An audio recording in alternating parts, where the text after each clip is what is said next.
Hello, boss. Welcome to another episode of Sorta Bossy. Today, we are here for Dear Bossy, our favorite type of Love. episode. So excited. These are my favorite because like like we just said in another episode that we did not just record.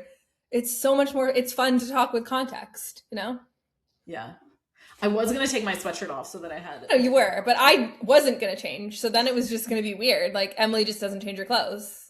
But my hair is the exact same, and as a curly girl, like you'd be able to tell it's the same day. You know what? I even said on a previous episode, that we weren't going to play this game. Not playing that game. But the only reason to play that game is on your feed. I know. I'm sorry. Well, now you're wearing a different color. It looks like the same clip, whereas now it could look like a different clip. Yeah, because you're wearing a different color. I do have a shirt here, but I think it'll show my shirt underneath, so. I think you're fine. Anyway. Because I'm wearing a completely different color now, you know? Red is so your color. I just, your birthday pictures dress, you look so good in red. I do not, but it's definitely your color. Thank you. Blue is yours, right? Would you say? I think so. I always get compliments when I wear blue. Yeah. My eyes. Brings out my eyes. Mm-hmm. Mm-hmm. I wonder why brown's not my color. Brings out my eyes. I mean, I bet you brown is more your neutral than black. Probably. You know what I mean? Yes. If we did our colors. Yes. Brown is more my neutral than black, but I don't wear any brown. I only wear black. If I'm wearing a dark. And navy. I wear a lot of navy.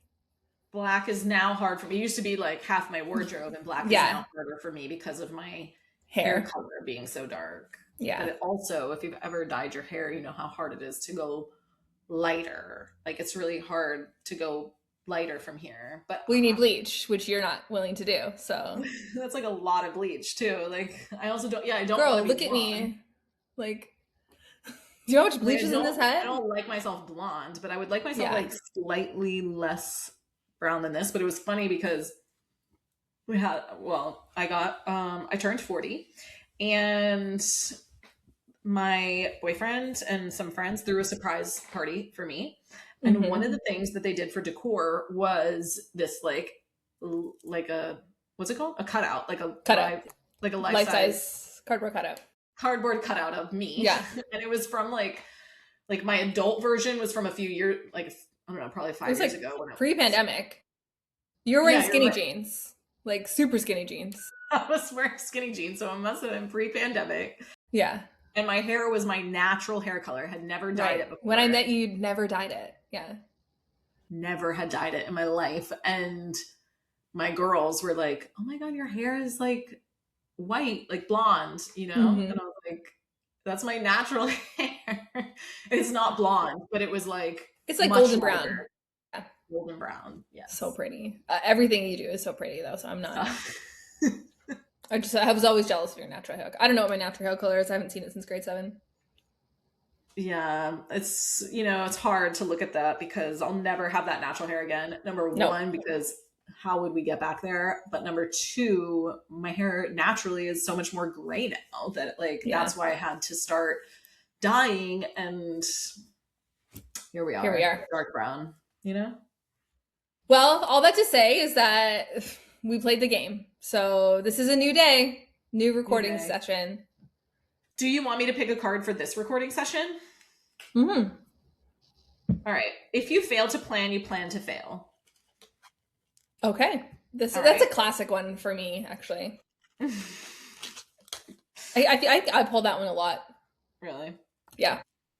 This is my Taylor Swift affirmation card deck, in case anyone's wondering. I have one too. Sandy from our team made them for us. Yeah. Made them. And I pull one once a week on our team meeting now. It's part of our team meeting. Woo. Yeah. Yeah, it's part of our thing. Yeah. And this week's for our team is I feel perfectly fine. And it was so funny because our team was having a day. So it's like I feel gaslighting ourselves into feeling perfectly fine. Yeah. So it's like sometimes you can have a bad week as a team, be down, but as long as you're still having fun together and supporting each other, I think that's what matters the most, Yeah, as long as you got Taylor cheering you on. You don't have to be fake happy all the time. No. Just be real. Yeah. And support each other. Exactly. All right. Do you want to hear the Dear Bossy, which is really a struggle? Okay. So, Dear Bossy, my team won't reply to my emails. So, this question is from a submission. It says, I send my team emails asking for updates, input, or confirmation, and half the time I just get nothing. No response. I can see that they read it because I have read receipts, but they don't reply. Then I have to follow up in Slack or hunt them down in person. And suddenly they're like, oh, yeah, I saw that. What am I supposed to do? Send a carrier pigeon? I feel like I'm nagging them constantly just to get basic communication. This, when I saw this, like I even asked Claude, okay? Yeah.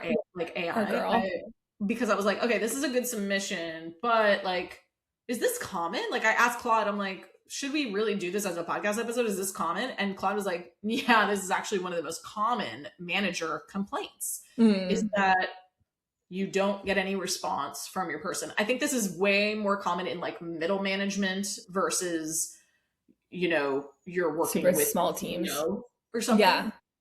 Yeah. They would not dare probably not respond to them, but like middle management, I think struggles with this a lot. Like they feel like they are the person that's supposed to keep them accountability, but they really don't hold enough power to do anything about it sometimes. Yeah. So then people just walk all over them. So we're going to talk about that, right? Okay. Right? This is a struggle. First, I want to know, is this something that has ever happened to you personally? Like, have you ever had a team that just like, they're non-responsive or they're not doing it in a timely fashion, or you have to keep like following up with them? Besides a little bit. Probably less than the team members. I feel like it's more, see, you're responsive and say you're going to do the thing, but then life happens. And then it's like, did you do the thing? Or when is that thing going to get done? You know what I mean? Yeah. But you are responsive. I don't think I've ever dealt with someone just like fully not being responsive, but like I have a few questions. I mean, obviously this is super annoying, but my first instinct is like, why are we emailing them if we have Slack? Right. The question should have been asked in Slack anyway. Yeah, you don't need to email them. That's number one, is like we need to have a clear like single space where we're communicating with our team. Yeah. Right? Like don't and people fail at this all the time, and we see it when we step into their operation to help and to clean things up and to work with their team, and we're making improvements and we're like, oh, where do you guys communicate? And the team is everywhere. like, oh, well, we do email and we do Slack, and sometimes they'll walk through me, and sometimes we do it in Asana on the actual project task. And I'm like, oh my God, no, right? Like, just no, like it's too much. We need to pick one place where we communicate as a team, whether that's email or Slack or WhatsApp or Voxer, whatever. Preferably not Voxer. Like, or email. Let's keep it to like a streamlined communication tool where you as a team know that's where we communicate about all these things. So that's number one. Fix that as the manager, as the leader. That's your responsibility to like tighten that up, because yeah, they may have seen it and maybe they thought, oh, I'll go respond to that in Slack, or maybe they responded to it elsewhere. It sounds like they didn't, because they said like, oh yeah, I saw that. Like, yeah, but they didn't respond. But yes, that's the first step, is like, yeah, where are we communicating? I feel like I'm coming at this like from like, you know, usually sometimes our dynamic works so well because like I'm a team member and you're the leader and we have different perspectives, right? So my perspective as a team member is like, you're sending me an email for an update on something, but like in an ideal, we also have a project management tool that has all the information. Like, what do you need from me that isn't like readily available for you to find for yourself? And I think sometimes that can be the frustrating piece, is like, you're enforcing that I use this project management tool. You say we're supposed to do Slack for communication, but then you're sending me an email wanting an update on something that like with 4 clicks can find what you're looking for. There's a dashboard that shows this, you know? And I think sometimes, I mean, I'm not saying this, I don't know if this is the scenario, but I have seen through our clients many occasions when they're like, well, I just want to know. It's like, well, you created the dashboard, so look at the dashboard. But if you actually want a daily update, have you ever explicitly asked for that? You know? Yeah, no, this is a great point, and this is part of what I wanted to discuss too. Is like you should have, and I know that you wrote in thinking we were going to support you and give you advice for how to get them to respond, but actually want you to take this back into your own hands as the leader and think about, okay, if we don't have a system for checking on updates, like maybe we don't have a project management system. Well, that's something that maybe you should create and set up and systematize within your business, because every person on the team should have transparency around where your team is, like you as the what leader they're doing, transparency on what are they working on, what are the updates, where are they at in terms of progress, do they need more time, does it look like they're going to need more time to do something, etc. Right? Like those are things that you should have visibility into. If you want even more frequent feedback loops, you should institute what we call a daily stand-up, right? Which a daily stand-up would happen within Slack or whatever your communication tool of choice is. I find that to work really well in Slack. We have a whole channel inside of our Slack that's just daily stand-up. And at the end of the day, we share a win or wins if you have multiples. That's not like a checklist of every single thing the person did that day. It's like the highlights. The highlights. Give me the highlight reel, right? Not the I did this and this and this and that. Like no one needs to know that. That's a level of micromanagement that we're not looking for, right? We're looking for bigger updates, things that they're excited about, things that they moved forward. And then it gives you a little bit of additional transparency of like, oh, they did move that forward today, or oh, they completed that thing today. You could also go look in the project management software and see what they completed that day. But that adds like an additional layer of communication, right? Mm-hmm. The second thing on that daily stand-up is what we call concerns, or you could call it roadblocks. Those are things that maybe are getting in their way of completing something, or things that popped up that you should be aware of, whether it's business or personal. Sometimes for us, it's like, oh, my kid is homesick. So I thought I was going to have all the capacity to finish this by Thursday. And now I'm rethinking that it might not happen by then. And that's just life, right? Or it might be, hey, Adrienne, I'm waiting on you to give me access to this thing so that I can move it forward. Okay, good to know, right? That like I'm part of your roadblock or your concern, whatever it might be. And then the third piece of that is it just says tomorrow, which is like, what are you focused on tomorrow? What are you hoping to move forward tomorrow? And that one's really helpful because maybe there's a shift that needs to happen in priorities that they're unaware of. And as the leader, maybe you have more insight into that. Or maybe there's, maybe you need to give them some feedback on like, oh, I know you were going to work on that tomorrow, but like, could you actually prioritize this? Or it just gives you insight. Oh, they are moving that forward. Like they didn't get to that today, but I see that it's on their radar, which sometimes can just give you the peace of mind that you need, that like, okay, they are aware of it. It's on their mind. They're not ignoring it. It's just, it didn't make it to today's and it's happening tomorrow. And so that's another like tool that you can use to not micromanage them and not ask them for updates. Because every time you're asking for updates or confirmation on something, like you're asking them to do more work, which again reduces the efficiency of your organization, because now they can't be working on actually moving something forward. They're constantly having to just babysit you and keep you updated. Like your job isn't to ask them for updates, it's to know where everything is all the time and support them where they need. So it's like, instead of asking more of them, where could you put in these systems that actually give you the visibility and transparency that you need in a way that is actually much more supportive and feels less like micromanagement or adding something else to their plate? Yeah. I feel like if this is something that maybe you're new to leadership or management, or I think especially like in that middle position where you are supposed to report to someone else how things are going, but you're not getting that. I think like you have the power to create the systems that you need to be able to do your job well.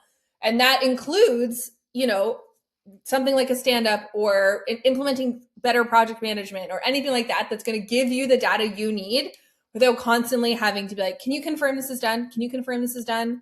Like, can I get an update on this project? Like, We even have a channel in our Slack that is just connected to our ClickUp. So whenever someone clicks a task done, changes the due date, changes the assignee, there's like a message in Slack. So if you're really curious, you can just scroll. You don't even have to go. You can just scroll through there. And I know we have other like certified partners who they don't even use Slack anymore. They do all of their communication inside of ClickUp because its chat feature has been getting better over the years. That feels like I'm not. I like our setup, but they are like they just do everything inside of ClickUp. So like if you want visibility, you have to create it for yourself. Right. Otherwise, you're just creating like busy work for people, more like interruptions, and it also doesn't foster much trust. Like if you're like asking me can I get confirmations? Is that well? I said I was going to do it, so it's done. You know what I mean? But if you're just like, I just need to know that it's done without undermining my belief in my team members to complete the tasks that they said they were going to do, then you need to look into a project management stand-up as well. Yeah, because I think that trust thing is huge. Like I think at the beginning parts of working with someone or establishing new systems or being a new leader, as you delegate things that maybe you have held on to before, like you start, you're up late at night, can't sleep because you're like, oh my gosh, did Emily do that thing? Or should I do that thing? Like now I'm not even sure if it's on her radar, like, but having a project management system to be able to look at and see the updates, it eliminates the need for all of that without you having to communicate like, I don't trust you, like did you do it or did you not do it? Yeah. And I think just communicating with your team that like, my assumption, and well, let me back up, because I think that the concern piece in the daily stand-up will allow them to have this safer, easier, like low stakes environment to communicate when something is off track or because a lot of times we worry when something is going to be off track and we're like, are they going to tell me if we're not going to meet the deadline? Well, if we establish that this is a daily communication, they should be telling you in those communications. And you can tell them when you set up that system, this is a great place to communicate like, hey, this is actually taking me way longer than I anticipated. We're going to need to we might need to push the deadline, or we might need to relook at that or rediscuss that of what I need to reprioritize based on, your opinions or your advice so that I can still hit the deadline, but I'm not going to be able to get these other things done. But it's way better to have that in like what I call like just a faster feedback loop, right? Like you just want a faster feedback loop so that it's not waiting until the day before. And now all of a sudden you're finding out that we're not going to hit a deadline. Like that will just really destroy your trust in someone and make you feel not confident with delegating and handing things over. And it's going to make you want to like just take it back onto your plate when you're like, oh, see, I just should have done it myself. It's like, no, we just need a faster feedback loop so that we can, as the leader, readjust, reprioritize, do what we need to do. And I find that it's just so much easier and more casual and informal, right? When someone can just, hey, like, here's what's coming up, or hey. And then we do our daily stand-up to where the whole team can see. So that also provides the opportunity where if someone else can step in and support that person who's like, hey, I'm struggling with meeting this deadline, someone else might pop in and go, hey, I have some extra time tomorrow. How can I support you, right? Like, what could I take off your plate, or how could I jump in on this project and speed things up for you? And sometimes that works and sometimes it doesn't, just based on people's skill sets. But I think it's really valuable for everybody to know, including leadership, so that you foster this more like team dynamic of like, we're all working towards the same things. And it's not embarrassing that you didn't finish your thing or that you have a personal problem. You don't have to share what the personal problem is either. Like you can just say like something personal came up and I'm not sure I'm going to be able to hit this deadline, or like this is taking me longer than I anticipated, And so like I think that having that daily stand-up can solve so many of these problems in conjunction with that project management system, because there really should be no need for you to email I've never emailed you. Can I get an update on? No. I never email you. I might message you in Slack, but usually I'm definitely not looking for an update on something. I'm usually just like, hey, here's what I did, or hey, this is, Yeah. No. You only email me if it's like, here's this email I got. Can you handle it? you know? Yeah, like the only time I'm emailing you is if I'm forwarding something that was external. Like we don't do internal team, and that's the same thing. Like Sandy never really like we don't really chat a lot in Slack because you probably talk more with her like in our Slack communications. But like so the only time she might message me in Slack is saying like, "Oh, hey, I forwarded you this email that came through, but it really needs your attention." Yeah. But that's like so rare too, but that's also like, okay. But she also wants to flag it because she knows she never emails me. Exactly. Yeah. She's like, you're not going to see this because we don't email each other. And that is my goal for all teams is like, please don't email each other. You probably have enough external email. You don't need internal email as well. Exactly. Firm believer in that. So okay, that was our advice for you is it sounds like a you problem and a systems problem, not actually a them. It sounds like a system problem. And as always, attack the process, not the person. So we need to put processes in place so that you do not feel the need to be emailing your team for things like updates or confirmation. There was the piece about like input. And if you want input on things, okay, that's what Slack is for. And people should be responding to that. But they're probably just like so inundated with like all of these like update and confirmation emails that they're just like missing it, you know? Yeah, or they saw it and then they didn't go back to it. That's why. Or they don't have any input. That's the other thing too. Sometimes they don't have input. I just don't like email for that. And I also don't know that that's like the best format for getting input from someone. Totally. You know? It's the worst. Because then it's also a siloed conversation. Although I know you can like CC people, but then there's so many mistakes and the reply all and the threads. Oh my God, I hate email threads. Oh, the worst. The worst. Okay, can I ask you some rapid fire questions? Oh, sure. Okay, you ready? No, I'm scared. I am always scared of rapid fire questions, but yes. Okay, you have to be rapid for real because I have a call in 5 minutes. Yeah. I know. What's your favorite time of day? Nighttime when I get in bed. That's so cute. What song are you listening to on repeat right now?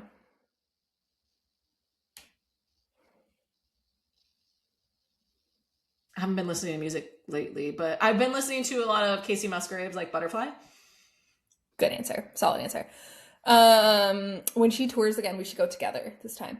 I'm ready. We'll figure it out. Okay. Can you just define, this is a big one for a rapid fire, but define yourself in 3 words. What are the first 3 words that come to mind? Oh, ambitious, energetic, and optimistic. Very true. Yes. If you could raid one woman's closet, who would it be? Oh gosh. Maybe Taylor, but like she has sometimes bad style. But I feel like she has so much money that she must have good things in there. That's fair. She must have good pieces. Yeah. I don't know. I would say like style icon. Zendaya. Yeah, I don't like pay attention to like people's style enough. Okay, last one. What am I gonna do with that wardrobe? I literally wear workout clothes all the time. So cool. I have a closet full of things that I'll still never wear. I mean, I feel like in this chapter of your life, you are definitely doing a lot more things that require a lot less workout clothes. Yeah. Like you're going to more fancy things, you're out more, you're out in your community more. I just need to like think of like, I don't know why the first person that came to mind was like a Rachel Zoe because she's on like, but her style is not the one. It's not the one, but I'm like, I don't know. Like I want like an elevated chic, like business, but still sexy. Paige DeSorbo. Paige. Oh, of course, Paige. Oh my gosh. Paige DeSorbo. You need Paige DeSorbo. I would go to Paige. Yeah. Because like perfect mix of like bedbug Daphne with high fashion. Sophisticated blazers and crop tops underneath. 100%. Yeah. She's your girl. Okay, my last question. What's one thing you've always wanted to try, but you're too scared to do? Like, I want to buy other companies, like, and kind of flip companies, but... Like, can you say something like skydiving? No, I'm just kidding. I don't want to go skydiving. No. I have no desire to go skydiving. You're too scared? You're not too scared to buy other companies. It's been something I've wanted to do for a long time, and I've still just, like, never... I don't think it's because you're scared, though. I just think it hasn't been the right time. That's true. Because you're not scared to do it. I've engaged in a lot of conversations, especially over the last 2 years. I've talked about it a lot more, like, Yeah. and had conversations with people, but there hasn't been the right opportunity yet. So yes, but that is something that, like, I don't know. Sometimes, like, if I think, like, if I was Layla Hermosi, if I was like the Layla Hermosi version of myself, like, would I just go do it and, like, be more risky and, like, take out loans and just go? You know, would I? I don't know. It's a lot easier to be risky when you have all that money. Yeah. You know, it's not as risky. It's a different type of risk. Okay, so you're going to lose 1 million. You have a lot more millions, you know? Yeah, I wish I had, like, Bill. I wish I had a illionaire. I was a illionaire with a B in front, and then I would take a lot more Risks. quote unquote risks, but they wouldn't be risky at that point, Exactly. like you're saying. So yeah. No, I don't really want to jump out of a plane, so that's not a desire. I don't think I'm, like, scared of those types of things, like adventurous things. Like, I want to go do a gorilla safari. I want to, like, but I'm not scared. You know, it just hasn't been the right time. Yeah. Cool. All right. Well, submit your questions at sortabossypodcast.com. Please rate and review us on Apple and Spotify so we were saying, like, oh my gosh, how great would it be if we could just podcast forever? So yeah, if you can get us into the top charts and we can get some sponsors, we'll just podcast every day. So if you want a daily, then we gotta ramp this up. Yeah. So sortabossypodcast.com. All right. We'll see you on the next one. Bye. Bye.